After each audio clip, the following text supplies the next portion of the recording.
அனைவருக்கும் வணக்கம். தமிழன் ராஜ் அகாடமி உங்களை அன்புடன் வரவேற்கிறது. நம்ம TNPSC group 1, group 2, group 4 syllabus படி புக்கில் உள்ள கண்டென்ட் பார்த்துட்டு வர்றோம். இப்போ வந்து குரூப் 1, குரூப் 2, குரூப் 4க்கு காமனான டாப்பிக்கில் வந்து இப்போ யூனிட் 3 வந்து history culture of India and Indian national moment.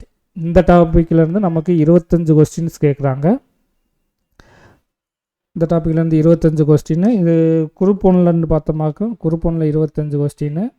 இது குரூப் 4, குரூப் 2 இதில் ரெண்டுலேயும் 10 கொஸ்டின் கேட்குறாங்க. குரூப் 2ல் வந்து 10 கொஸ்டின். அதே மாதிரி குரூப் 4ல் வந்து 10 கொஸ்டின். குரூப் 1ல் 25 கொஸ்டின் கேட்குறாங்க. இப்போ நம்ம சிந்து சமவெளி நாகரிகம் பற்றி ஏற்கனவே டாபிக் முடிஞ்சு. அடுத்து நெக்ஸ்ட்டு வந்து குப்தாஸ் பார்க்குறோம். குப்தாஸ் எங்கெங்கே இருக்குதுன்னு பார்த்தோமாக்க 6th இருக்குது, அடுத்து 11th ஹிஸ்ட்ரியில் இருக்குது. இந்த 2 புக்கில் இருக்குது. 6th நம்ம ஏற்கனவே பார்த்துட்டோம், அதோட வீடியோ வந்து டிஸ்கிரிப்ஷனில் கொடுத்துறோம். இப்போ நம்ம வந்து 11th ஹிஸ்ட்ரியில் உள்ள குப்தாஸை நம்ம பார்க்க போகிறோம். பார்த்தோமாக்க குப்தர்கள் வந்து இவரோட காலகம்னு பார்த்தோமாக்க பொது ஆண்டு 300லேருந்து 700 வரைக்கும் இவர்களோட காலத்தை நம்ம சொல்கிறோம். இவங்க மௌரிய பேரரசுக்கு அடுத்து வந்த பெரிய அரசு வந்து பார்த்தோமாக்கும் குப்தர்கள் தான். மௌரியருக்கு அப்புறம் சின்ன சின்ன அரசுகள் தோன்றினாலும் பேர் சொல்ல அளவுக்கு இல்லை. அதுக்கப்புறம் பார்த்தோமாக்கும் குப்தர்கள் தான் ஒரு வரலாற்றில் பெரிய இடம் பிடிச்சிருக்காங்க. குப்தர்களை அறியக்கூடிய சான்றுகள் என்னென்ன இருக்குதுன்னு பார்த்தோமாக்க வரலாற்று சான்றுகள் வந்து இலக்கிய சான்றுகள் மூலம் அறிஞ்சுக்கலாம். கல்வெட்டு சான்றுகள் இருக்குது. அடுத்து வந்து நாணயங்கள் ஆதாரங்கள். இந்த 3 சான்றுகள் வழியாக நம்ம குப்தர்களை பற்றி அறிந்து கொள்ளலாம். ஃபஸ்ட்டு இலக்கிய சான்றுகள்னு பார்த்தோமாக்க இலக்கிய சான்றுகள் வந்து நாரதர், விஷ்ணு, பிரகஸ்பதி, காத்தியானர் ஸ்மிருதிகள் இதெல்லாம் இலக்கிய சான்றுகள். அதே மாதிரி அரசருக்கு கூறுவது போன்று எழுதப்பட்ட, அதாவது காமாந்தகரின் நீதிசாரம் என்ற நூலை எழுதினது யாருன்னு பார்த்தோமாக்க காமாந்தகர். அதாவது அரசருக்கு கூறுவது போன்று எழுதப்பட்ட நூல், அதுதான் நீதிசாரம். அதை எழுதினது யாருன்னா காமாந்தகர். அடுத்து வந்து விசாகதத்தர் எழுதிய நூல் வந்து என்னன்னா தேவி சந்திரகுப்தம் ஒரு நூலை எழுதியிருக்காரு. அடுத்து முத்ராட்சசம் என்ற 2 நூலை எழுதியிருக்காரு. தேவி சந்திரகுப்தம், முத்ராட்சசம் இந்த நூலை எழுதினது யாருன்னு பார்த்தோமாக்க விசாகதத்தர். அடுத்து புத்த சமண இலக்கியங்கள் இருக்குது. காளிதாசரோட படைப்புகள் இருக்குது. அவர் சாகுந்தலம் போன்ற படைப்புகளை இயற்றிருக்கார். அடுத்து வந்து 2ஆம் சந்திரகுப்தர் காலத்தில் இந்தியாவிற்கு வருகை தந்த சீன பயணி யாருன்னு பார்த்தோமாக்கும் பாகியான். இவரோட குறிப்புகளை வச்சு கூட நம்ம குப்தர்களை பற்றி தெரிஞ்சுக்கிறோம். இலக்கிய சான்று என்னென்ன இது முக்கியமானதுன்னு பார்த்தோமாக்க முக்கியமான நூல் நீதிசாரம். இதை எழுதினது யாருன்னு பார்த்தாக்க காமாந்தகர். அடுத்து வந்து விசாகதத்தர் எழுதிய நூல் என்னென்னா தேவி சந்திரகுப்தமும் முத்ராட்சசமும் இந்த 2 நூலை எழுதியிருக்காங்க. அடுத்து வந்து பாகியான் எழுதிய குறிப்பு. பாகியான் யாருன்னா அவர் ஒரு சீன பயணி. அவர் யார் காலத்தில் இந்தியாவுக்கு வந்தார்னு பார்த்தோமாக்கும் 2ஆம் சந்திரகுப்தர் காலத்தில் தான் இந்தியாவிற்கு வந்தார். இவ்வளோ தான். இது முக்கியமான கொஸ்டின் ஏரியா. அந்த ஏரியா ரொம்ப ரொம்ப முக்கியமானது, இதை படிச்சுங்க. அடுத்து நெக்ஸ்ட்டு சான்று பார்த்தோமாக்க கல்வெட்டு சான்றுகள் பார்த்தோமாக்க மெஹருலி இரும்புத்தூண் கல்வெட்டு. இது யாருடைய சாதனைகளை பற்றி சொல்லுதுன்னு பார்த்தோமாக்க 1ஆம் சந்திரகுப்தரின் சாதனைகளை பற்றி குறிப்பிடுது. இந்த மெஹருலி இரும்புத்தூண் யாருடைய சாதனைகளை அங்கே பொறிச்சிருக்காங்கன்னா 1ஆம் சந்திரகுப்தரின் சாதனைகளை குறிக்குது. அடுத்து 2வது கல்வெட்டு சான்று எது இருக்குன்னு பார்த்தோமாக்க அலகாபாத் தூண் கல்வெட்டு. இது யாருடைய ஆட்சியை பற்றி சொல்லுதுன்னா சமுத்திரகுப்தர் ஆட்சியை பற்றி சொல்லுது. அவருடைய ஆட்சி, அவருடைய சாதனைகளை பற்றி சொல்லுது. அடுத்து இதனை பொறித்தவர் யாருன்னு பார்த்தோமாக்க ஹரிசேனர். இது எத்தனை வரிகளில் எழுதியிருக்குன்னா 33 வரிகளில் எழுதியிருக்கு. இது எந்த மொழியில் எழுதப்பட்டதுன்னு பார்த்தோமாக்க சமஸ்கிருத மொழியில் எழுதியிருக்கு. அவ்வளோதான். இது இந்த பாயிண்ட் ஞாபகம் வச்சுக்கோங்க. அலகாபாத் தூண் கல்வெட்டு சமுத்திரகுப்தரின் ஆட்சியை பற்றி சொல்லுது. இதனை பொறித்தவர் யாருன்னு பார்த்தோமாக்க ஹரிசேனர். 33 வரி. அடுத்து என்ன மொழின்னு எழுதுனமாக்க சமஸ்கிருத மொழி. அவ்வளோதான். இது இம்பார்ட்டன்ட் ஆனது. அடுத்து நெக்ஸ்ட்டு பார்த்தோமாக்க நாணய சான்றுகள். குப்தர் அரசர்கள் வெளியிட்ட நாணயங்களில் உருவங்கள் பொறிக்கப்பட்டன. இந்த தங்க நாணயங்கள் குப்த அரசர்களிடையே பட்டங்கள் குறித்தும் அவர்கள் நடத்திய சடங்குகள் குறித்தும் தெரிவிக்கின்றன. அடுத்து குப்தர்கள் பல்லவரின் தலைநகரமான காஞ்சிபுரம் வரை வெற்றிகரமான படையெடுப்பை நடத்தினார்கள் இவங்க. அடுத்து குப்த பேரரசை பார்ப்போம். குப்த வம்சத்தின் முதல் அரசர் யாருன்னு பார்த்தோமாக்க ஸ்ரீகுப்தர். குப்த வம்சத்தின் முதல் அரசன் யாருன்னு பார்த்தோமாக்க ஸ்ரீகுப்தர். இதுதான் முக்கியமானது. ரொம்ப இவர் எந்த காலம்னா ஒரு பொது ஆண்டு 240 280 இந்த காலகட்டத்தில் இவர் ஆட்சி செஞ்சிருக்காரு. இவரை தொடர்ந்து வந்தவர் யாருன்னா இவருடைய மகன் கடோஜ் கஜர். கடோஜ் கஜர் அடுத்து இவருக்கு அடுத்து வந்திருக்காரு. ஃபஸ்ட்டு ஸ்ரீகுப்தர், அடுத்து கடோஜ் கஜர். இவங்க 2 பேர்த்தையும் என்ன சொல்கிறாங்கன்னா மகாராஜான்னு சொல்கிறாங்க.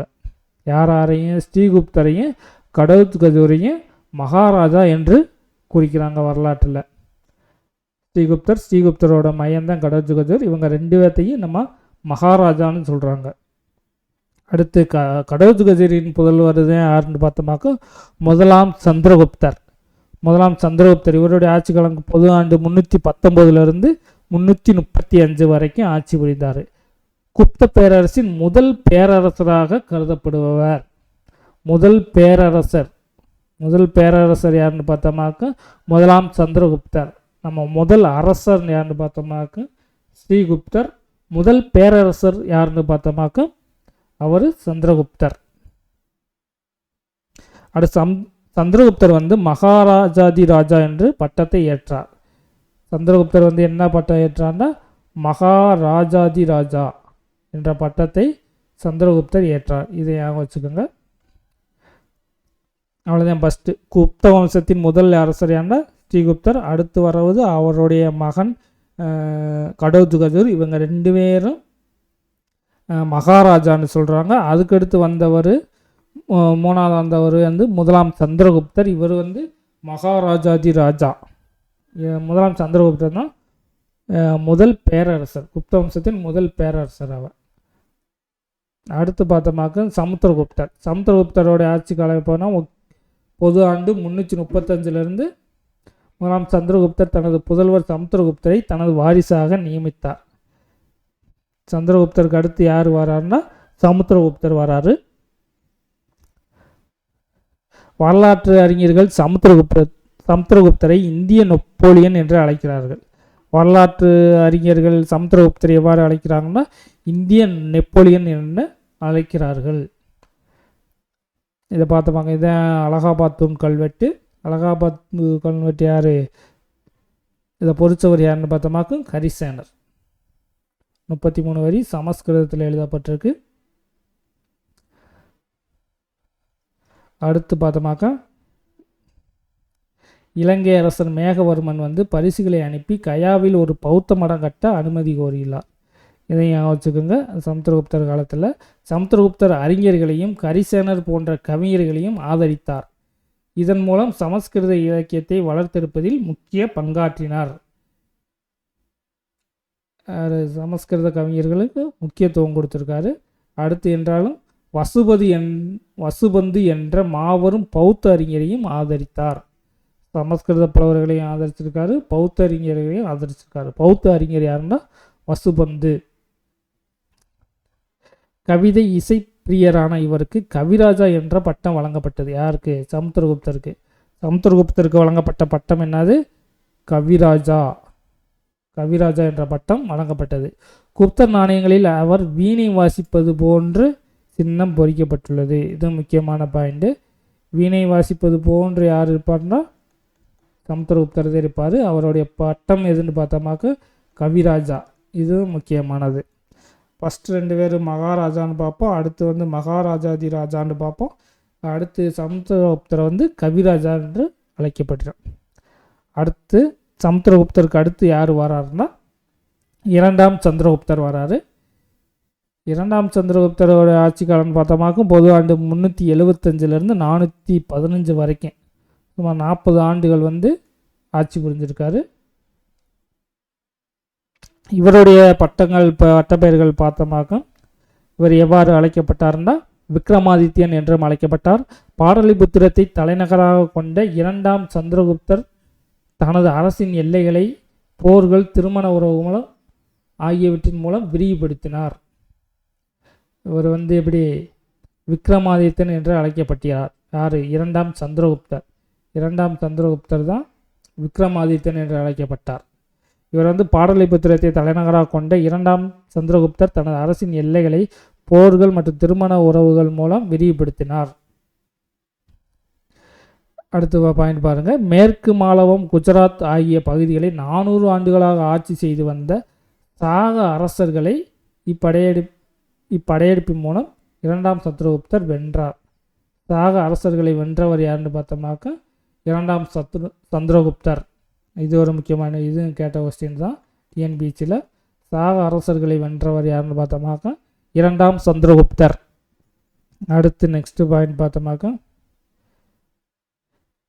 இந்த வீணை வாசிக்கும் சமுத்திரகுப்தர். இந்த இருக்காங்க நாணயத்தில் வீணை வாசிப்பது போன்று இருப்பது யாருன்னா சமுத்திரகுப்தர். இது முக்கியமான பாயிண்ட், இதையும் வச்சுக்கோங்க. அடுத்து அந்த பாக்ஸ் கண்டென்ட் பார்க்கலாம். மதுரா பாடலிபுத்திரம் குறித்த பாகியான் குறிப்பு. மதுராவில் பாடலிபுத்திரம் குறித்து பாகியான் குறிப்பு. மதுராவில் மக்கள் தொகை அதிகம். அவர்கள் மகிழ்ச்சியாக இருந்தனர். அவர்கள் தமது குடும்பத்தை பதிவு செய்ய வேண்டிய அவசியமில்லை. அரசருக்கு சொந்தமான நிலத்தில் விவசாயம் செய்தவர்கள் மட்டும்தான் தானியத்தில் ஒரு பகுதி அரசருக்கு தர வேண்டும். சூழலை பொறுத்து குற்றவாளிகளுக்கு மிதமாகவோ கடுமையாகவோ அபராதம் விதிக்கப்பட்டது. மீண்டும் மீண்டும் கலங்கம் செய்தால், குற்றமிழைத்தால் வலது கை துண்டிக்கப்படும். நாடு முழுவதும் மக்கள் எந்த உயிரினத்தையும் கொல்வதில்லை, எந்த மதுபானத்தையும் அருந்துவதில்லை, எந்த உயிரினத்தையும் கொல்வதில்லை. பாடலிபுத்திரத்தில் வசிப்பவர்கள் நல்ல பணக்காரர்கள், வசதியானவர்கள், ஈகை குணத்தில் ஒருவரோடு ஒருவர் போட்டி போடுபவர்கள்.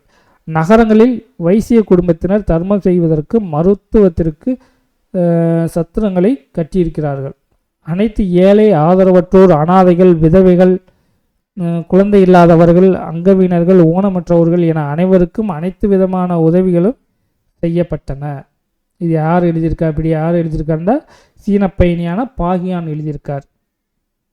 பாகியான் எப்போ வந்தார்னா இரண்டாம் சந்திரகுப்தர் காலத்தில் வந்திருக்கார். அடுத்து இரண்டாம் சந்திரகுப்தருக்கு வேறு பெயர் என்னென்னு பார்த்தோமாக்கா அவர் விக்ரமன் சொல்கிறாங்க. விக்ரமன், தேவகுப்தன், தேவராஜன், சிம்ம விக்ரமன், விக்ரமாதித்யன், சகாரி போன்றதெல்லாம் இது இவருடைய வேறு பெயர்கள். இரண்டாம் சந்திரகுப்தருடைய வேறு பெயர்கள். இந்த விக்ரம் ஞாபகம் வச்சுக்கோங்க. விக்ரம் இங்கே ஒரு விக்ரம், இங்கே விக்ரம் வந்திருக்கு. அதனால் விக்ரமன், தேவகுப்தன், தேவராஜன், சிம்ம விக்ரமன், விக்ரமாதித்யன், சகாரி இந்த பட்டங்கள்லாம் கொண்டவர் யாருன்னா இரண்டாம் சந்திரகுப்தர். நவரத்னங்கள் எனப்பட்ட 9 அறிஞர் இவரது அவையில் தான் இருந்தனர். யாரோடைய அவையில்? இரண்டாம் சந்திரகுப்தர் அவையில் தான் இருந்திருக்காங்க. சமஸ்கிருத இவர்களில் இந்த நவரத்னங்கள் யார் முக்கியமானவங்க? சமஸ்கிருத கவிஞர்கள், சமஸ்கிருத புலவர் ஹரிசேனர், அகராதியை உருவாக்கிய அமரசிம்மர், அடுத்து மருத்துவர் தன்வந்திரி, இவங்கெல்லாம் முக்கியமானவர்கள். இவரது ஆட்சி காலத்தில் தான் பாகியான் என்ற பௌத்த அறிஞர் சீனாவிலிருந்து இந்தியாவுக்கு வந்தார். இதை ஏற்கனவே நம்ம பார்த்துட்டோம். இது அடிக்கடி டிஎன்பிசியில் கேட்ட கொஸ்டின் வேறு. இரண்டாம் சந்திரகுப்தர் காலத்தில் தான் பாகியான் சீனாவிலிருந்து இந்தியாவிற்கு வந்திருக்கார். அதே மாதிரி வெள்ளி நாணயங்களை வெளியிட்ட முதல் குப்த அரசர் யாருன்னு பார்த்தோமாக்க இரண்டாம் சந்திரகுப்தர். இது முக்கியமான கொஸ்டின், இந்த பாயிண்ட் நோட் பண்ணிக்கோங்க. வெள்ளி நாணயங்களை வெளியிட்ட முதல் குப்த அரசர் யாருன்னு பார்த்தோமாக்க இரண்டாம் சந்திரகுப்தர். இரண்டாம் சந்திரகுப்தருக்கு பின்னர் அவரது புதல்வர் முதலாம் குமாரகுப்தர் ஆட்சி செய்தார். முதலாம் குமாரகுப்தர் நாலந்தா பல்கலைத்தை தோற்றுவித்தார். இரண்டாம் சந்திரகுப்தருக்கு அடுத்து யார் வராருன்னா குமாரகுப்தர் வராரு. இந்த குமாரகுப்தர் தான் நாலந்தா பல்கலைக்கழகத்தை தோற்றுவித்தவர். இவர் சக்கராதித்யர் என்றும் அழைக்கப்பட்டார். யார்? இரண்டாம் சந்திரகுப்தருக்கு பின்னர் ஆட்சிக்கு வந்த குமாரகுப்தர். குமாரகுப்தர் தான் சக்கராதித்யர் என்று அழைக்கப்பட்டார். குப்த வம்சத்தின் கடைசி பேரரசர் யாருன்னு பார்த்தோம்னாக்க யாருன்னா கந்தகுப்தர். குப்த வம்சத்தின் கடைசி பேரரசர் யாருன்னு பார்த்தோமாக கந்தகுப்தர். இவர் வந்து முதலாம் குமாரகுப்தரின் புதல்வர் சொல்கிறாங்க. அடுத்து குப்த வம்சத்தின் கடைசி அரசர் யாருன்னு பார்த்தோமாக்க விஷ்ணுகுப்தர். இவர் ஆட்சி காலம் பார்த்தோமாக்க 540 550 வரைக்கும். இந்த அரசர்கள் தான் குப்தர்களுடைய முக்கியமான அரசர்கள். ஃபஸ்ட்டு பார்த்தோமாக்க யார் வரா? ஃபஸ்ட்டு வந்து ஸ்ரீகுப்தருக்கு அடுத்து கடோத்கச்சர் வராரு. கடோத்கச்சருக்கு அப்புறம் சந்திரகுப்தர், அடுத்து சமுத்திரகுப்தர், அடுத்து இரண்டாம் சந்திரகுப்தர் இப்படி வர்றாங்க. அடுத்து வந்து கடைசி பேரரசர்னு பார்த்தோமாக்க கடைசி பேரரசர் வந்து இவர் தான். யாருன்னு பார்த்தோமாக்க ஸ்கந்தகுப்தர். குப்த வம்சத்தின் கடைசி அரசர்னு பார்த்தோமாக்க விஷ்ணுகுப்தர். அடுத்து குப்தர்களின் நிர்வாக முறைன்னு பார்த்தோமாக்க நிர்வாக முறையை பார்க்குறோம். அரசர் தான் முக்கியமான நிலை, உயர்ந்த நிலை, கடவுளுக்கு நிகரானவர்னு சொல்கிறாங்க. இங்கே இந்த பாக்ஸ் கொடுத்துருக்காங்க பார்ப்போம். ஹூணர்களின் தோற்றம் குறித்து உறுதியாக எதுவும் தெரியவில்லை. ரோமானிய வரலாற்றறிஞர் டாசிட்டஸின் கூற்றுப்படி அவர்கள் காஸ்பியன் கடல் அருகில் வாழ்ந்த பழங்குடி இனக்குழுக்கள்னு சொல்கிறாங்க. ரோமாபுரி பேரரசின் வீழ்ச்சிக்கு காரணமாக இருந்தவர்கள். அடில்சாவின் தலைமையில் திரண்ட இவர்கள் ஐரோப்பாவில் கொடுங்கோன்மைக்கு பெயர் பெற்றவர்கள். வெள்ளை ஹூணர்கள் என்று அழைக்கப்பட்ட ஹூணர்களின் ஒரு பிரிவு மத்திய ஆசியாவிலிருந்து இந்தியா நோக்கி நகர்ந்தது. இவர்களது படையெடுப்பு குசானர்கள் காலத்திற்கு 100 ஆண்டுகளுக்கு பின் ஆரம்பமானது. குசானர் காலத்திற்கு 100 ஆண்டுகளுக்கு பின்னாடி ஆரம்பமானது. ஹூணர்களை பற்றி சொல்லியிருக்காங்க. அடுத்து வந்து அலகாபாத் பிரசஸ்தி, அதாவது அலகாபாத் தூண் கல்வெட்டுன்னு சொல்லுவோம்ல, மெய்கீர்த்தின்னா என்ன சொல்லுவோம்? அரசருடைய புகழ்ந்து எழுதுவது. அலகாபாத் தூண் கல்வெட்டை எழுதினது யாருன்னு பார்த்தோம்னா ஹரிசேனர். இவர் வந்து சமஸ்கிருத புலவர். 33 வரி எழுதினார்னு ஏற்கனவே நம்ம பார்த்துட்டோம். ஹரிசேனர் வந்து ஒரு குமாராத்யா, சந்தி விக்ரஹிகா, மகா தண்டநாயகா ஆகிய பட்டங்களை கொண்டவராக இருந்துள்ளார். அடுத்து முக்கியமான பாயிண்ட் பார்த்தோமாக்க நீதித்துறை, இராணுவம் ஆகியவற்றின் பொறுப்பு வகித்தவர் வந்து தண்டநாயகா அல்லது மகா தண்டநாயகா என்று அழைக்கப்பட்டுள்ளார். அடுத்து குப்த பேரரசின் பிரிவுகள் பார்த்தோமா, குப்த பேரரசு தேசம் அல்லது புக்தி எனப்படும் மாநிலங்களாக பிரிக்கப்பட்டிருந்தன. உபாரிகா என்று அழைக்கப்பட்ட ஆளுநர்களால் இவை நிர்வகிக்கப்பட்டன. உபாரிகாக்கள் அரசரால் நேரடியாக நியமிக்கப்பட்டனர். உபாரிகள்னா யாரு? ஆளுநர்னு சொல்கிறாங்க.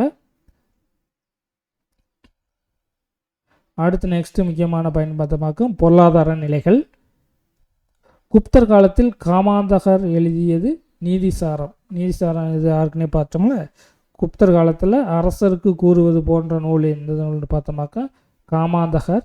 இந்த நூலை எழுதினது காமாந்தகர் எழுதிய நூல் தான் நீதிசாரர். குப்தர் காலத்தில் அரசருக்கு கூறுவது போன்ற அமைந்த நூல் வந்து நீதிசாரம்.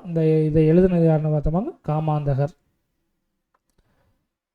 அடுத்து நெக்ஸ்ட் பாயிண்ட் முக்கியமானது பார்த்தோமாக்க பஹார்பூர் செப்பேடு.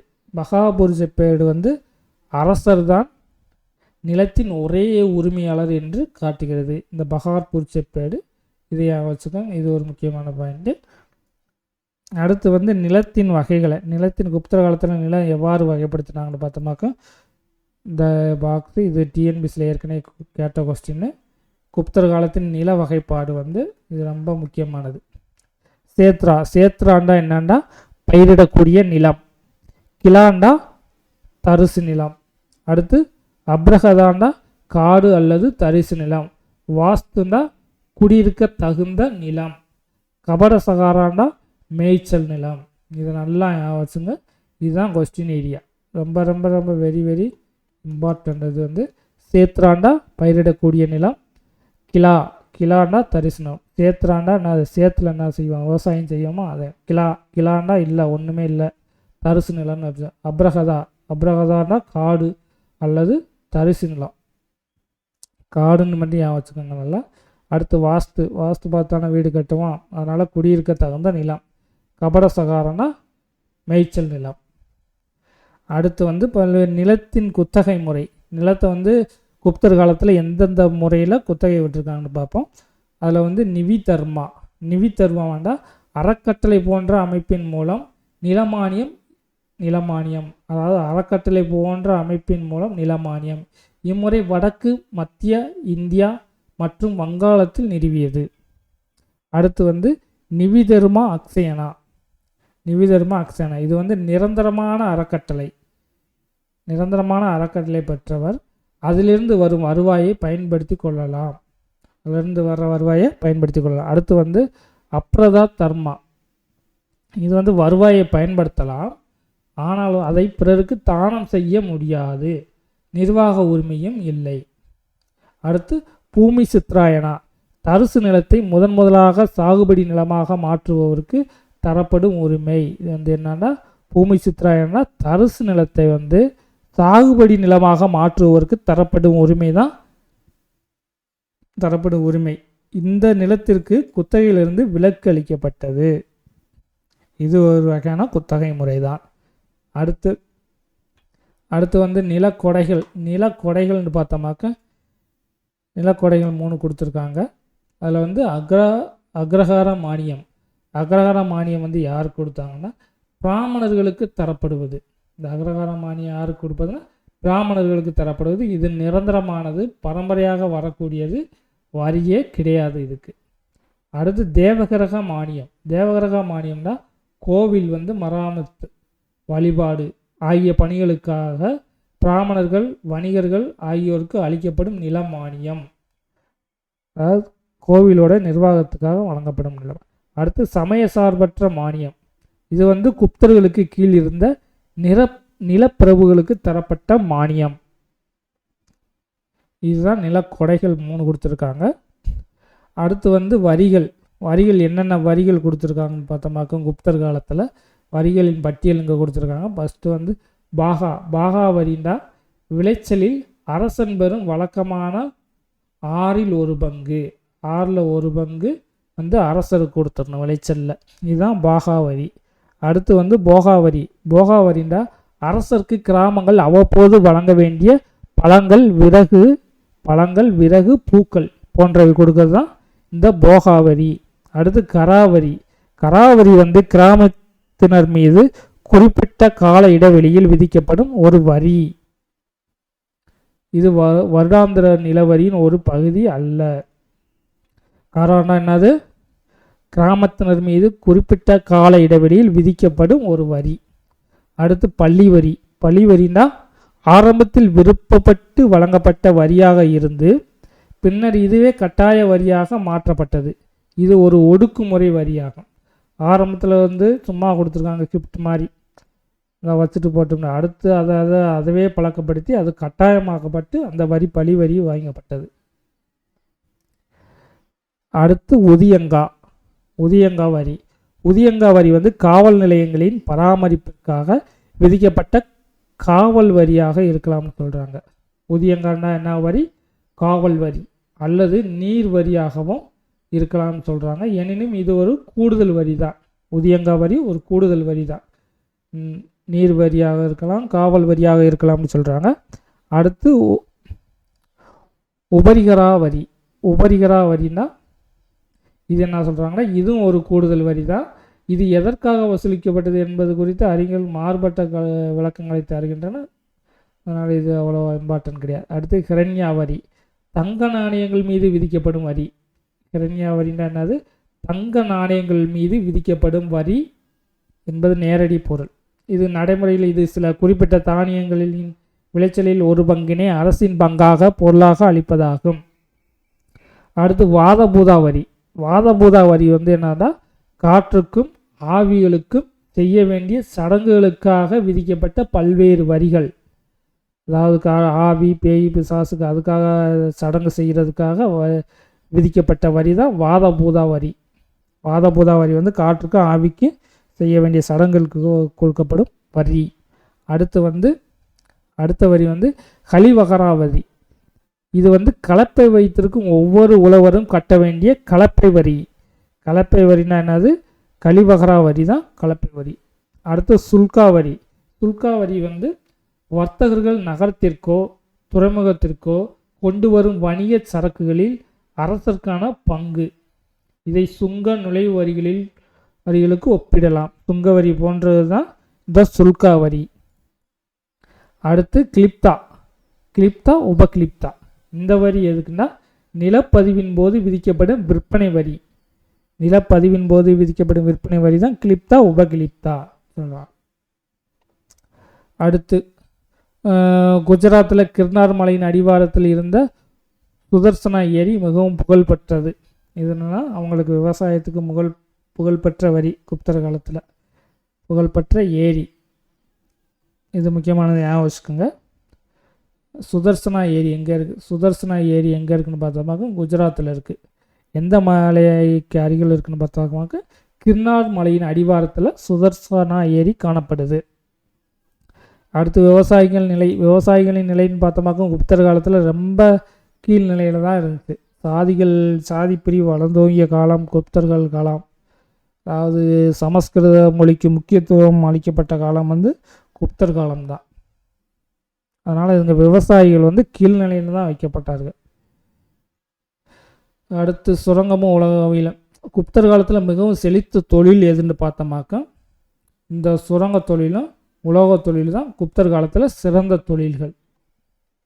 அடுத்து முக்கியமான பாயிண்ட் பார்த்தோமாக்க உலோகவியல் நுட்பங்கள் உச்சத்தில் இருந்தன யாருன்னு பார்த்தோமாக்க இந்த குப்தர் காலத்தில் தான். இன்று வந்து தில்லி குதுப்மினார் வளாகத்தில் இருக்குல்ல, தில்லி குதுப்மினார் வளாகத்தில் உள்ள மெஹ்ரௌலி இரும்புத்தூண் கல்வெட்டு. இந்த கல்வெட்டு வந்து அப்போ குப்தர் காலத்தில் கட்டப்பட்டது வந்து இன்றளவு அது நிலைத்து நிற்குது. அந்த அளவுக்கு அவங்களுடைய உலோக கலையை பற்றி நம்ம அறிஞ்சுக்கிறோம். இந்த மெஹ்ரௌலி இரும்புத்தூண் வந்து 2ஆம் சந்திரகுப்தருடன் அடையாளம் காணப்படுகிறது. 2ஆம் சந்திரகுப்தரை பற்றி சந்திரகுப்தரோட அடையாளம் காண்றோம். அவர் தான் அந்த மெஹ்ரௌலி இரும்புத்தூணை ஏற்படுத்தியிருப்பார். அடுத்து முக்கியமான பாயிண்ட் பார்த்தோம்னாக்க வணிகமும் வர்த்தகத்தில் வந்து சிரேஷ்டி சர்த்தவகா என்ற இருவேறுபட்ட வகைகளைச் சேர்ந்த வணிகர்கள் இருந்தாங்க. அதாவது சிரேஷ்டி சர்த்தவகா இந்த 2 வணிகர்கள் இருந்திருக்காங்க. இந்த 2 வணிகர்கள் வந்து யார்? சிரேஷ்டி என்பவர் யாருன்னா பொதுவாக ஒரே இடத்துல வணிகம் செய்பவர்கள் தான் இந்த சிரேஷ்டி.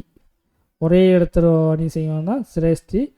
சர்த்தவகா என்றவர்கள் வந்து ஊராக சென்று வணிகம் செய்பவர்கள். இவர்கள் வந்து லாபத்திற்காக ஊராக சென்று வணிகம் செய்பவர்கள் தான் இந்த சர்த்தவகா. 2 வணிகர்கள் இருக்காங்க, இதை வச்சுக்கோங்க. இது இம்பார்ட்டண்ட்டான பாயிண்ட். 2 வணிகர்கள் இருக்காங்க. ஒன்று சிரேஷ்டின்னா ஒரே இடத்துல தங்கியிருந்து வணிகம் செய்பவர். அடுத்து சார்த்தவகான்னா இவர் வந்து லாபத்திற்காக ஊராக சென்று வணிகம் செய்பவர். அடுத்து முக்கியமான பாயிண்ட் பார்த்தோம்னாக்கா சீனாவிலேருந்து நம்ம பட்டு இறக்குமதி செஞ்சுருப்போம். இந்த அடுத்த பாக்ஸ் கண்டன்னு பார்த்தோம்னாக்கா குப்தர்கள் அதிக எண்ணிக்கையில் தங்க நாணயங்களையும் ஒப்பீட்டளவில் குறைந்த எண்ணிக்கையில் வெள்ளி செம்பு நாணயங்களையும் வெளியிட்டனர். குப்தர்கள் அதிகமாக வெளியிட்ட நாணயம் எதுன்னு பார்த்தோம்னாக்கா தங்க நாணயங்கள். அதில் குறைவான எண்ணிக்கையில் வெளியிட்ட நாணயம் பார்த்தா வெள்ளியும் செம்பும் அவர் குறைவான நாணயங்களை வெளியிட்டிருக்காங்க. அடுத்து வந்து பண்பாட்டில் பார்த்தோம்னாக்கா நாகர திராவிட பாணியிலான கலைகள் வளர்ந்தன. குடைவர கோயில்கள் கட்டுமான கோவில்கள் குப்தர் காலத்தில் இருந்திருக்கு. அதுக்கான சான்றுகள் இருக்குது. குடைவர கோயில் எங்கெங்கே இருக்குதுன்னு பார்த்தோம்னாக்கா குடைவரை கோவில் அஜந்தாவில் இருக்குது, எல்லோராவில் இருக்குது.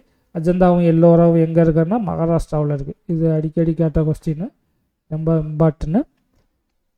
குடைவரை கோவில்கள் அஜந்தா எல்லோரா இது மகாராஷ்டிராவில் இருக்குது. அடுத்து வந்து பாக் குடைவரை கோவில் இது வந்து மத்திய பிரதேசத்தில் இருக்குது. அடுத்து உதயகிரி குகை எங்கே இருக்குன்னா ஒடிசா இவ்வகையை சார்ந்தது. குப்தர் காலத்தில் குடைவரை கோயில் என்னென்ன இருக்குன்னா அஜந்தா, எல்லோரா, பாக்கு, உதயகிரி இது எங்கெங்கே இருக்குன்னு வச்சுக்கோங்க. அஜந்தா எல்லோரா வந்து மகாராஷ்டிராவில் இருக்குது. பாக் வந்து மத்திய பிரதேசத்தில் இருக்குது. உதயகிரி குகை வந்து ஒரிசாவில் இருக்குது. அடுத்து கட்டுமான கோவில். கட்டுமான கோவில் வந்து 5 வகையான கோவில்கள் இருக்கின்றன. இதை பார்த்துக்கோங்க ஒரு தடவை. அடுத்து நெக்ஸ்ட் இம்பார்ட்டன்ட் பாயிண்ட் பார்த்துப்பாங்க ஸ்தூபிகள். ஸ்தூபிகள் வந்து எங்கெங்கே இருக்குது? இப்போ குடைவரை கோவில் எங்கெங்கே இருக்குதுன்னு பார்த்தோமா. அடுத்து வந்து ஸ்தூபிகள் எங்கெங்கே இருக்குன்னா சமத்து வந்து உத்தரப்பிரதேசம். அடுத்து ரத்னகிரி ஒடிசா. அடுத்து மிர்பூர் கான் வந்து சிந்து ஆகிய இடங்களில் காணப்படுவது குப்தர் கால ஸ்தூபிகள். அடுத்த முக்கியமானது பார்த்தோமா பீகாரில் நாலந்தாவில் உள்ள புத்தரின் 18 அடி சிலை. இது முக்கியமான பாயிண்ட், இதை வச்சுக்கோங்க. உலக சிற்பத்துக்கு எடுத்துக்காட்டு குப்தர் காலத்தில் பீகாரின் நாலந்தாவில் உள்ள புத்தரின் 18 அடி செம்பு சிலை ஒன்று இருக்குது. அடுத்து சுல்தான் கஞ்சியில் உள்ள 7.5 அடி புத்தர் சிலை. சுல்தான் கஞ்சில் 7.5 அடி. பீகார் நாலந்தாவில் உள்ள வந்து புத்தர் வந்து 18 அடி செம்பு சிலை. இது இருக்குது. இந்த 2 சிலையும் ஞாபகம் வச்சுக்கோங்க. குப்தர் காலத்தை சேர்ந்தவை இவை. அடுத்து ஓவியங்கள் பார்த்தோம்னாக்க குப்தரின் சுவர் ஓவியங்கள் அஜந்தா, பாக், பதாமி ஆகிய இடங்களில் காணப்படுது. குப்தர் காலத்து ஓவியங்கள் எங்கே பார்க்குறோம்னா அஜந்தாவில் பார்க்குறோம், பாக்கில் பார்க்குறோம், பாதாமியில் பார்க்குறோம். இந்த 3 இடத்துலையும் குப்தர் கால ஓவியங்கள் காணப்படுது. அஜந்தாவின் ஓவியம் வந்து பெரஸ்கோ ஓவியத்தை சேர்ந்தது அல்ல. அஜந்தா ஓவியம் வந்து என்னது? பிரெஸ்கோ ஓவியத்தை சேர்ந்தது அல்ல. இதை வச்சுக்கோங்க. அல்ல. சில கொஸ்டின்ல அது சேர்ந்தவைன்னு கொடுத்துருப்பாங்க, அது ராங்கானது அப்படின்னு வச்சுக்கோங்க. அஜந்தா ஓவியம் வந்து பிரெஸ்கோ ஓவியத்தை சேர்ந்தவை அல்ல. ஏனெனில் பிரெஸ்கோ ஓவியம்னா என்னதுன்னு பார்த்தோமாக்க சுவரின் பூச்சி ஈரமாக இருக்கும்போதே வரையப்படுவது தான் இந்த பிரெஸ்கோ ஓவியங்கள். ஆனால் அஜந்தா ஓவியங்கள் அப்படி வரையப்படவில்லை. சுவர் ஓவியங்கள் பூச்சு காய்ந்த பின்னாடி தான் வரையப்பட்டிருக்காங்க. அதனால் அஜந்தா ஓவியம் வந்து பெரஸ்கோ ஓவியம் கிடையாது. பெரஸ்கோ ஓவியம் தான் பூசும்போது உள்ள ஈரத்திலே வரைகிறது தான் பெரஸ்கோ ஓவியம். அடுத்து நெக்ஸ்ட் பாயிண்ட் பார்த்தோம்னா சமஸ்கிருத இலக்கியம். குப்தர் காலத்தில் வந்து சமஸ்கிருதத்துக்கு தான் முக்கியத்துவம் அதிகமாக கொடுத்துருப்பாங்க. குப்தர் காலத்தில் சமஸ்கிருதத்தை அலுவல் மொழியாக்கினார்கள். இதுதான் முக்கியமான கொஸ்டின். குப்தர் காலத்து அலுவல் மொழி என்னன்னு கேட்டிருக்காங்க. குப்தர் காலம் வந்து சமஸ்கிருதத்தை அலுவல் மொழியாக்கினார்கள். இக்காலகட்டத்தில் தான் சமஸ்கிருத இலக்கியத்தின் உச்சகட்டமாகும். அடுத்து ஒரு பாக்ஸ் கொடுத்துருக்காங்க. பண்டைய காலத்தில் உருவான ஸ்மிருதிகள் நல்லொழுக்கம், அரசியல், கலை மற்றும் பண்பாடு என்று பல்வேறு கருப்பொருள்கள் குறித்து பேசிய சமய நூல்களாகும். தர்மசாஸ்திரங்களும் புராணங்களும் இந்த இலக்கிய கட்டமைப்பின் மையப்பொருளை வடிவமைத்தன. அடுத்து சமஸ்கிருத இலக்கணம் பார்த்தோமாக இது முக்கியமான நூல். பாணினி எழுதிய அஷ்டத்தியாயின்னா இது முக்கியமானது. இது ஒரு இலக்கண நூல். அடுத்து பதஞ்சலியால் எழுதப்பட்ட மகாபாஷ்யா, இது ஒரு முக்கியமான நூல். 2 நூலை வச்சுக்க. இந்த பாடத்தில் நிறைய நூல்கள் வரும். அந்த நூலாசிரியரை நல்லா ஞாபகம் வச்சுக்கோங்க. அதுலேருந்து ஒரு கொஸ்டின் எதிர்பார்க்கலாம். பாணினி எழுதிய அஷ்டத்தியாயி, இது வந்து ஒரு இலக்கண நூல், பாணினி எழுதினது. அடுத்து பதஞ்சலி எழுதிய ஒரு இலக்கண நூல்னு பார்த்தபாக மகாபாஷ்யா, இது ஒரு முக்கியமான நூல். அடுத்து வங்கத்தை சேர்ந்த பௌத்த அறிஞர் சந்திரகோமியர் வந்து சந்திர வியாக்கரணம் என்ற இலக்கண நூலை எழுதியிருக்கார். சந்திரகோமியர் எழுதின நூல் வந்து என்ன? சந்திர வியாக்கரணம் என்ற இலக்கண நூலை எழுதியிருக்காரு. இது ரொம்ப ரொம்ப இம்பார்ட்டன்ட். இதெல்லாம் குப்தர் காலத்தில் எழுதப்பட்ட சமஸ்கிருத இலக்கண நூல்கள். அடுத்து புராணங்களும் இதிகாசங்களும் குப்தர் காலத்தில் நிறையா யூகத்தின் அடிப்படையில் எழுதியிருப்பாங்க. அடுத்து வந்து இந்த பாக்ஸ் கண்டென்ட் பார்த்தோமாக்கா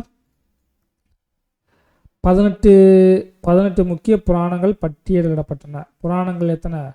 புராணங்கள் 18 படிச்சிருப்போமா? அந்த 18 முக்கிய புராணங்கள் அவையிலேருந்து பிரம்ம புராணம், பத்ம புராணம், விஷ்ணு புராணம், கந்த புராணம், சிவமகா புராணம், மார்க்கண்டிய புராணம், அக்னி புராணம், பவிஷ்ய புராணம், மத்தியஸ்திய புராணம், ஸ்ரீமத் பகவத் புராணம் ஆகியவெல்லாம் முக்கியமான நன்கு அறியப்பட்ட புராணம். நம்ம கந்த புராணம், இதெல்லாம் நம்ம கந்த புராணத்தின்படி நம்ம அந்நியன் படத்தில் பார்த்துருப்போம். அதில் தண்டனைகள்லாம் வழங்கப்படுது கந்த புராணத்தின் அடிப்படையில். புராணங்கள் எத்தனை ஞாபகம் வச்சுக்கோங்க. புராணங்கள் வந்து 18, அதை மட்டும் ஞாபகம் வச்சுக்கோங்க.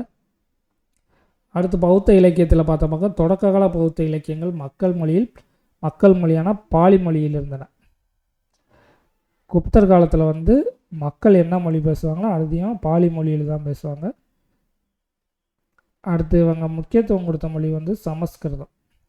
சமஸ்கிருதம் முக்கிய மொழியானது வந்து குப்தர் காலத்தில் தான். பௌத்த இலக்கியமாக அந்த காலத்தில் குப்தர் காலத்தில் மிகச்சிறந்த விளங்குச்சு. மக்கள் மொழி வந்து என்ன மொழி?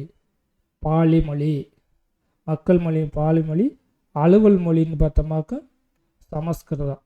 இதை ஏன் வச்சுக்கோங்க, குப்தர் கேட்ட கொஸ்டின் வந்து அலுவல் மொழினா சமஸ்கிருதம், மக்கள் மொழினா பாலி மொழி.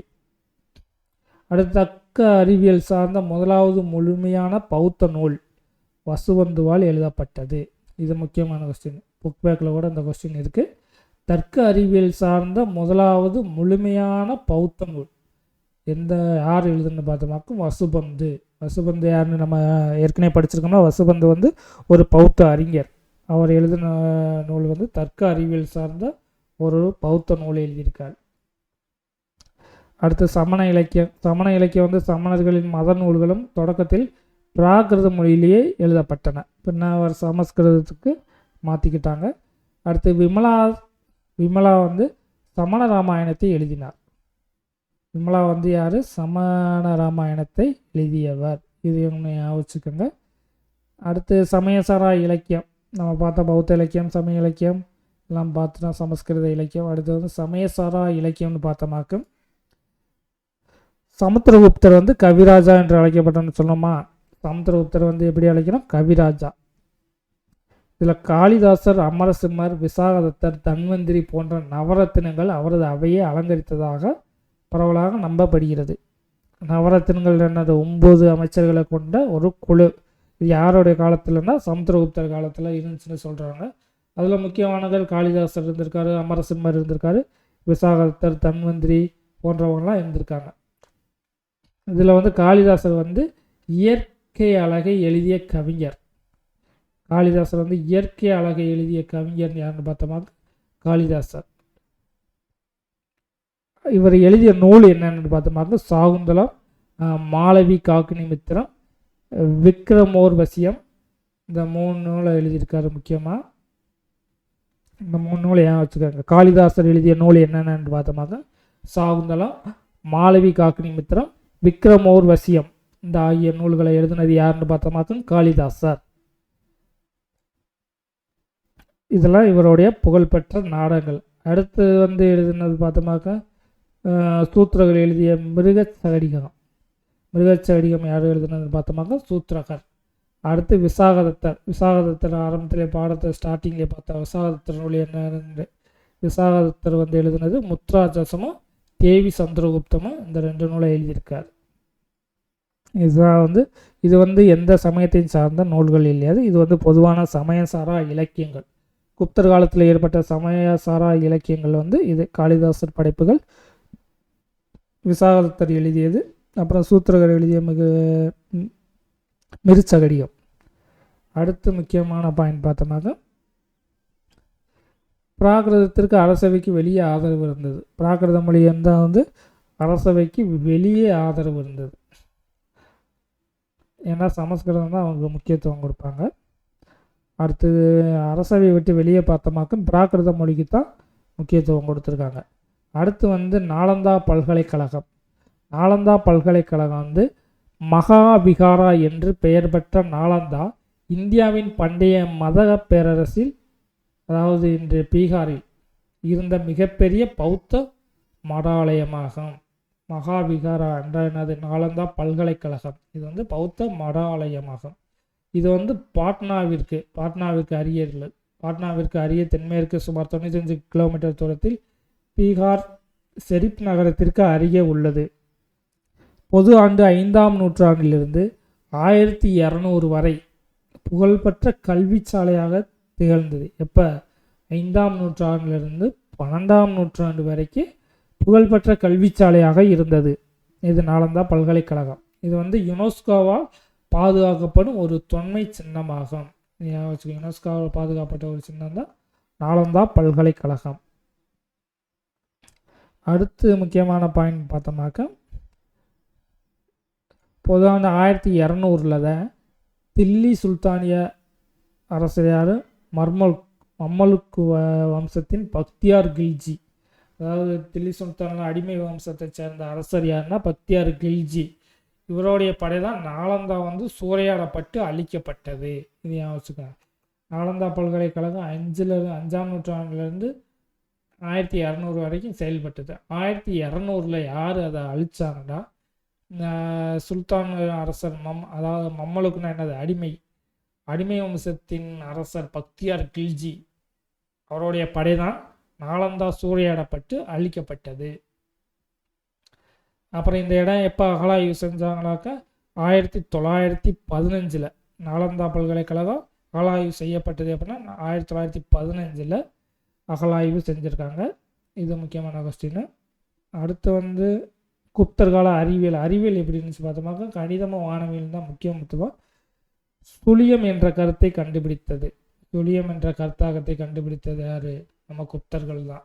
அதன் விளைவாக பன்மை இலக்க முறையை கண்டுபிடித்தது இதுவும் குப்தர்கள். ஐய பெருமைகள் இக்காலகட்டத்தின் அறிவியலாளர்களை சாரும். ஆமாம். இதில் சூரிய சித்தாந்தா என்ற நூலை எழுதுனது யாருன்னு பார்த்தோம்னாக்கா ஆரியப்பட்டார். அந்த நூல் என்ன சொல்லியிருக்காங்கன்னா 5ஆம் நூற்றாண்டின் இறுதி முதல் 6ஆம் நூற்றாண்டின் துவக்கம் வரை சூரிய கிரகணங்களின் உண்மையான காரணங்களை ஆராய்ந்தார். இது வந்து என்ன சொன்னார், சூரிய கிரகணம் எதை பற்றி ஆராய்ஞ்சிருக்காங்கன்னா சூரிய கிரகணங்களின் உண்மையான காரணங்களை ஆராய்ந்தார். இவர் வந்து பூமியின் சுற்றளவை வந்து இவர் கண்டுபிடிச்சிருக்காரு. இவர் கண்டுபிடிச்சது வந்து இன்றைய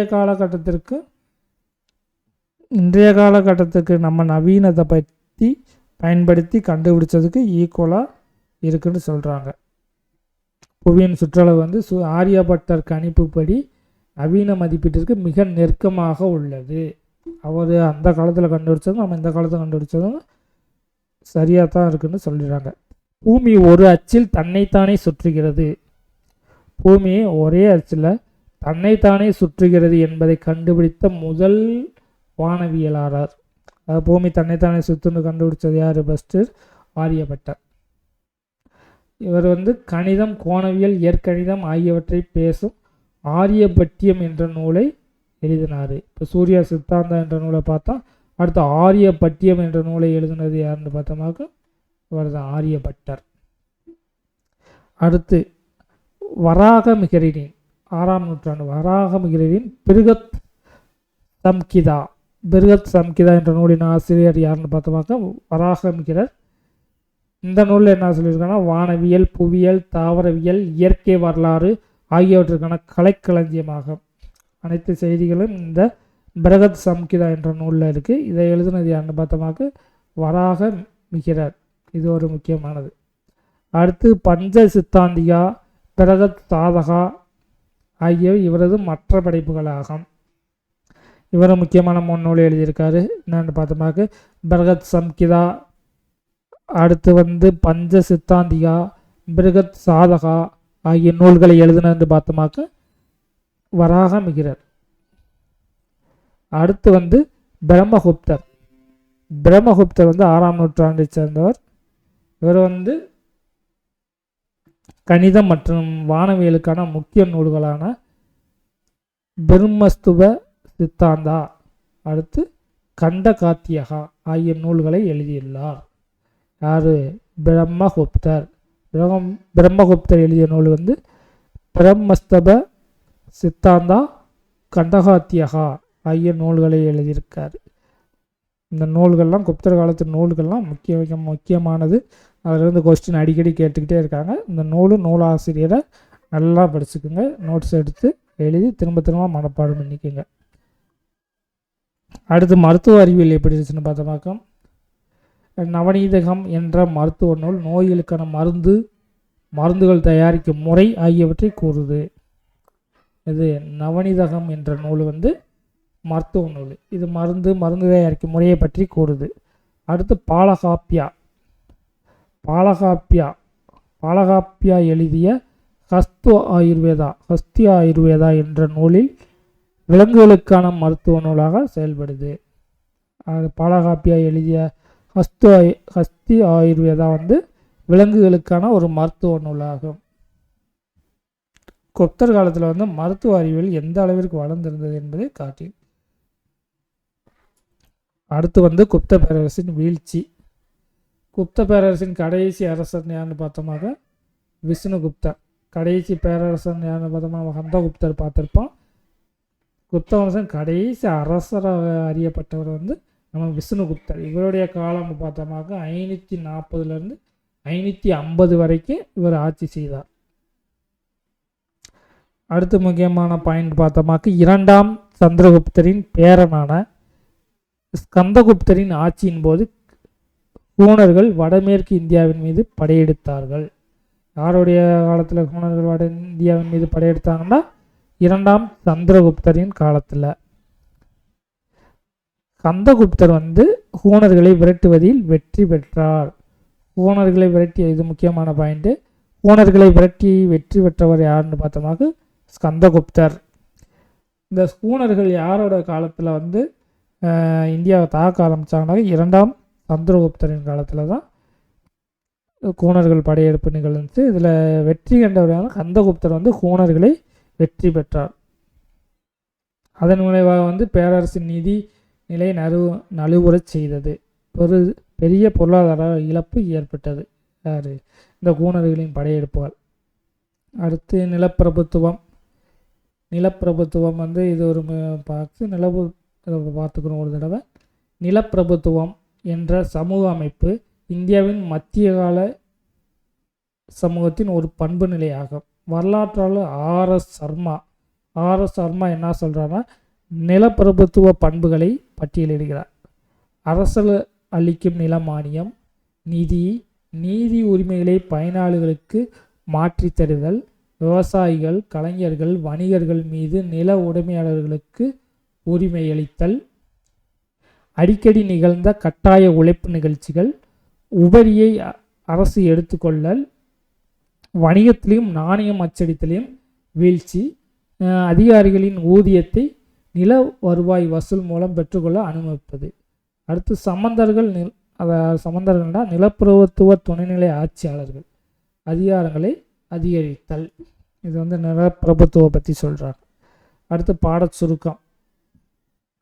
பாடச்சுருக்கம் பார்த்தோமாக்க நம்ம ஃபஸ்ட்டு இருந்தே பார்த்துருவோம். பாடச்சுருக்கத்தை ஃபஸ்ட்டு பார்த்தோமாக்க குப்த வம்சத்தை தோற்றுவிச்சார் யாருன்னா ஸ்ரீகுப்தருக்கு அப்புறம் யார் வரான்னா கடவுஜ் கஜூர் வராரு. கடவுஜ் கஜூர் இவங்க ரெண்டு பேரும் நம்ம என்ன சொல்கிறாங்கன்னா மகாராஜான்னு சொல்கிறாங்க. மகாராஜா என்று அழைக்கப்படுகிறார்கள். குப்த வம்சம் முதல் அரசர் ஸ்ரீகுப்தர், அதுக்கடுத்து கடவுஜ் கஜூர். ஸ்ரீகுப்தரும் கடவுஜ் கஜூரும் இருவரும் மகாராஜா என்று அழைக்கிறாங்க. அதுக்கடுத்து கடவுஜ் கஜூருக்கு அடுத்து யார் வரனா முதலாம் சந்திரகுப்தர்.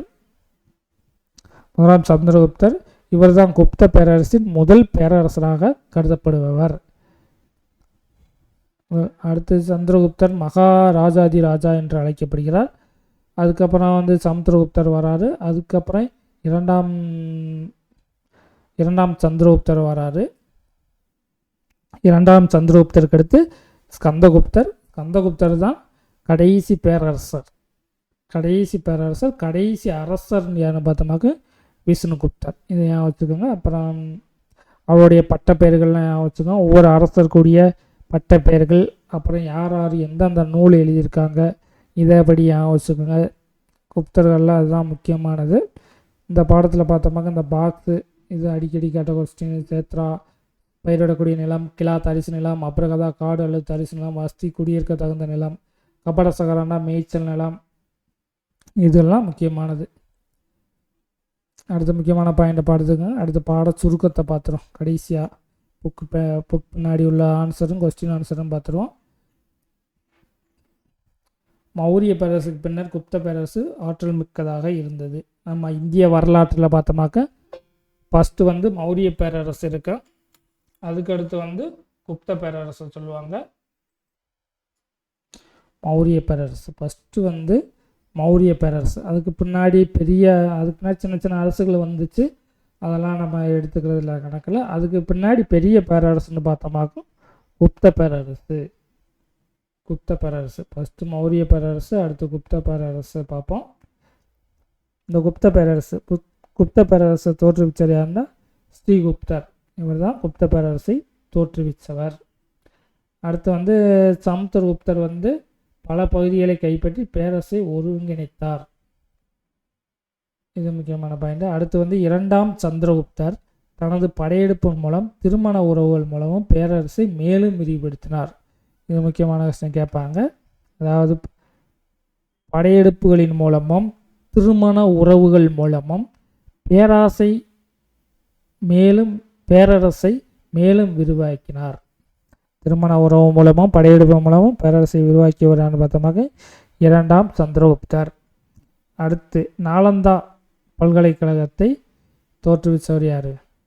நாலந்தா பல்கலைக்கழகத்தை தோற்றுவித்தவர் குமாரகுப்தர் தான் நாலந்தா பல்கலைக்கழகத்தை தோற்றுவித்தார். எந்த காலம்னு பார்த்தோமாக 5ஆம் நூற்றாண்டில் பார்த்துருப்போமா. 5ஆம் நூற்றாண்டுலேருந்து 5ஆம் நூற்றாண்டில் தோற்றுவித்தாங்க. இது 12ஆம் நூற்றாண்டு 1600 வரைக்கும் இது செயல்பட்டுருக்கு.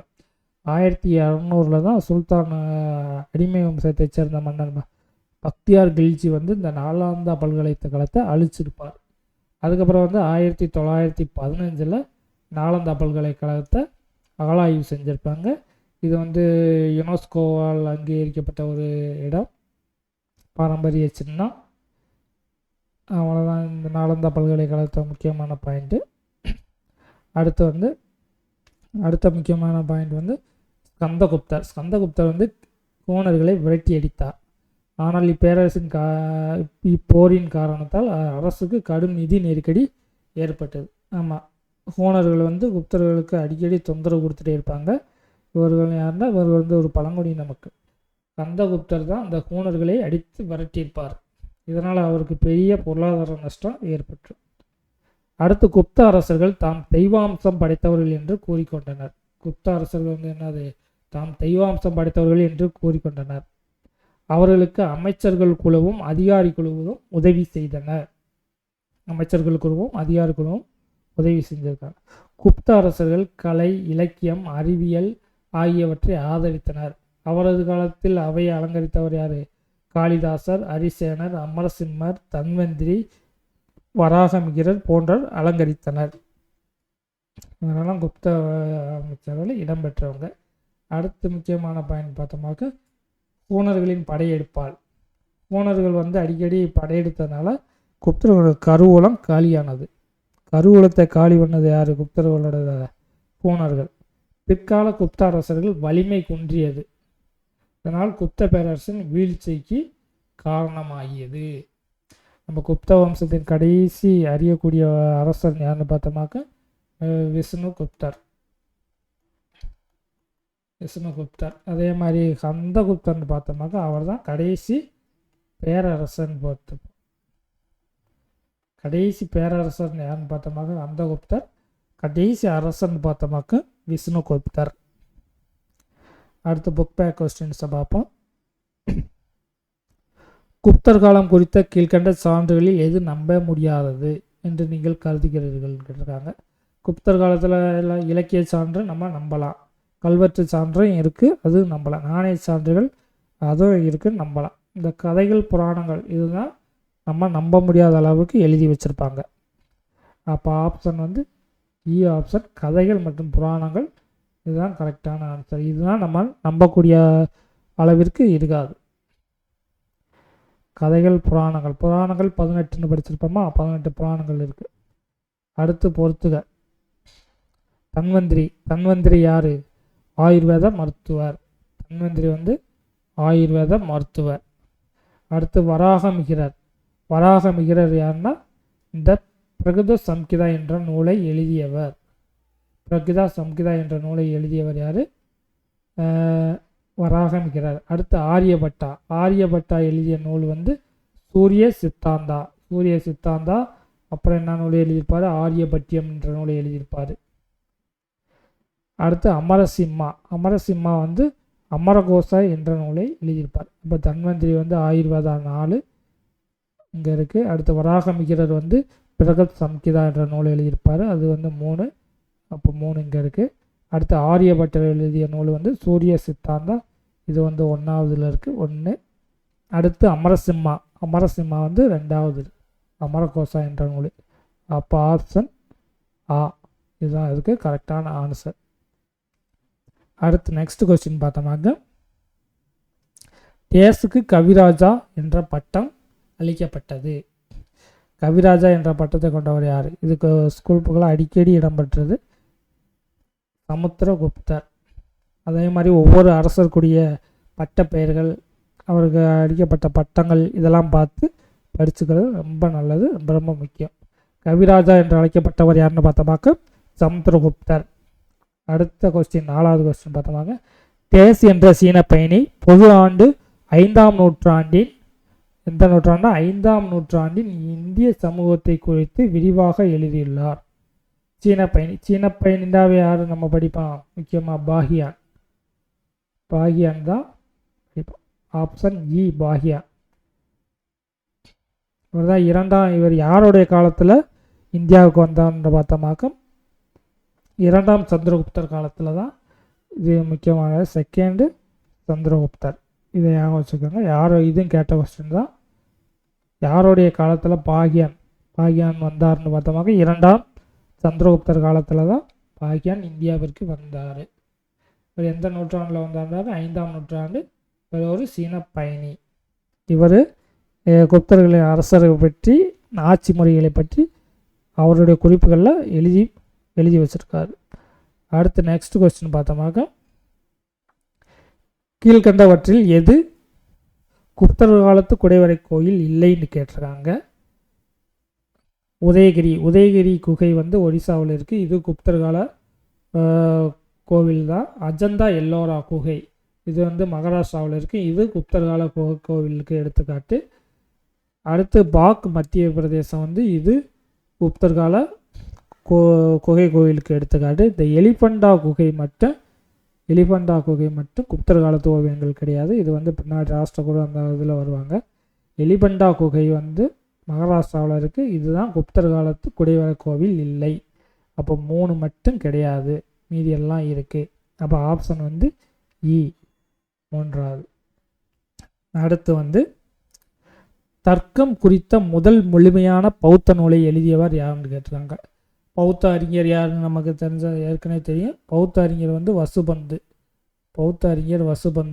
இவர் வந்து தர்க்கம் குறித்த முதல் நூல், முழுமையான நூல், தர்க்கம் குறித்த முதல் முழுமையான பௌத்த நூலை எழுதியவர் யாருன்னு பார்த்தோமாக்க வசுபந்து.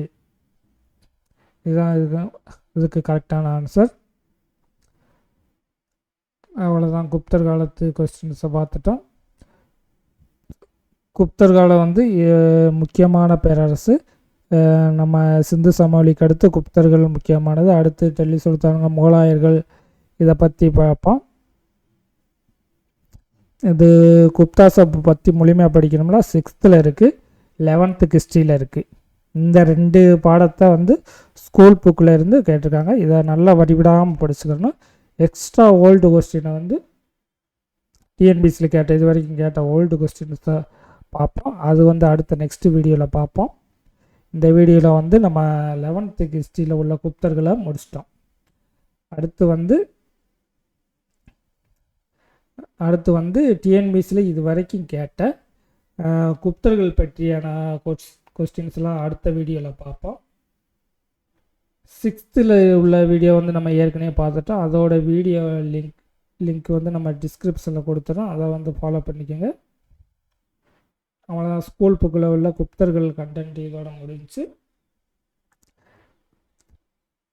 இதுக்கடுத்து நம்ம அடுத்த வீடியோவில் ஓல்டு கொஸ்டின் பார்ப்போம். இந்த வீடியோ பிடிச்சிருந்தால் லைக் பண்ணுங்கள், உங்கள் நண்பர்களுக்கு ஷேர் பண்ணுங்கள். அடுத்து நம்ம வந்து ஒவ்வொரு டாப்பிக்கும் வந்து நம்ம டெஸ்ட் பேஜ் நடத்துகிற மாதிரி இருக்குது. அதுக்கு இந்த வீடியோ ஃபாலோ பண்ணிட்டு வாங்க. நம்ம டெஸ்ட்டுக்கான ஷெடியூல் வந்து அடுத்து கொடுக்குறோம் நெக்ஸ்ட். தேங்க்யூ.